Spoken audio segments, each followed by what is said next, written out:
The Silicon Valley of Africa. Silicon Valley ya Afrika.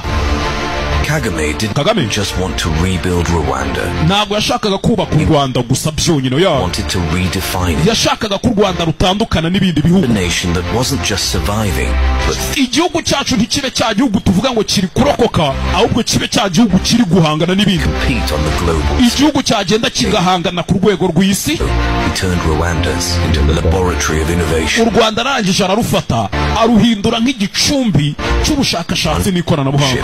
Mu myaka y'ubuyobozi became known as the Silicon Valley. U Rwanda rwaragiye ruratumbagira nk'uko mubibonana n'uyu munsi, kugeza u Rwanda bavuga ngo niyo Silicon Valley ya Afrika. He buzzed with tech startups, drone delivery systems. Ntabwo twavuga ibikorwa remezo, amadrone yirwa atembereza amaraso yajyana ahantu bayakeneye hirya no hino, ndetse n'ibindi byinshi byo n'ikoranabuhanga ibindi bihugu duturanye bitagira.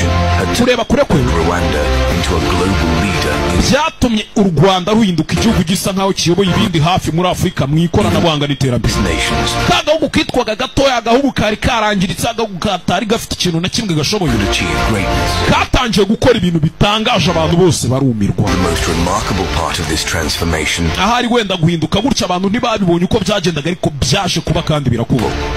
Kagame inspired Rwandans to believe in themselves. Ikindi kintu yakoze yatumye abanyarwanda batangira kwiyizereramo ubwabo. Their scars. Abantu abigisha kudakomeza kureba inkovu z'amateka yahashize, and to embrace a shared identity. Ahubwo abigisha yuko bagomba kubana, bakavuga bati dusangiye iki nicyo kiduhuje kurusha iki kidutandukanye. Amagambo yagiye akoresha menshi cyane ati must unite. Tugomba kuba umwe, tugomba kwiyubaka, ndetse tugakomeza tugatera intambwe ijya imbere. Ibyo byatumye igihugu gikomeza kuzamuka, ndetse abantu bose barumirwa. Chapter 5. The Silicon Valley of Africa. Silicon Valley ya Afrika.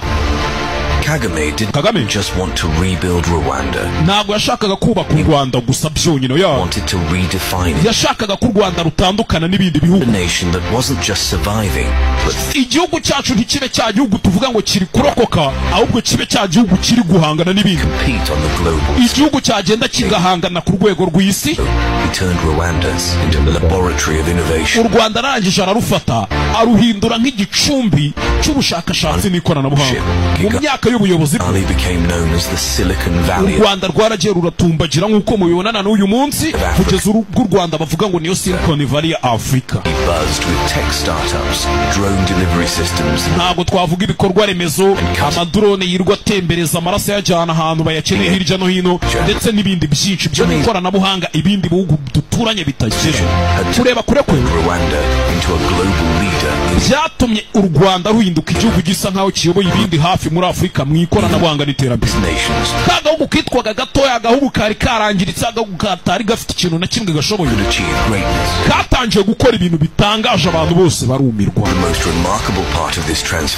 Ahari wenda guhinduka gutya abantu ntibabibonye uko byagendaga, ariko byaje kuba kandi birakuba. Kagame inspired Rwandans to believe in themselves. Ikindi kintu yakoze yatumye abanyarwanda batangira kwiyizeramo ubwabo. Their scars. Abantu abigisha kudakomeza kureba inkovu z'amateka yahashize, and to embrace a shared identity. Ahubwo abigisha yuko bagomba kubana, bakavuga bati dusangiye iki nicyo kiduhuje kurusha iki kidutandukanye. Amagambo yagiye akoresha menshi cyane ati must unite. Tugomba kuba umwe, tugomba kwiyubaka, ndetse tugakomeza tugatera intambwe ijya imbere. Ibyo byatumye igihugu gikomeza kuzamuka, ndetse abantu bose barumirwa. Chapter 5. The Silicon Valley of Africa. Silicon Valley ya Afrika.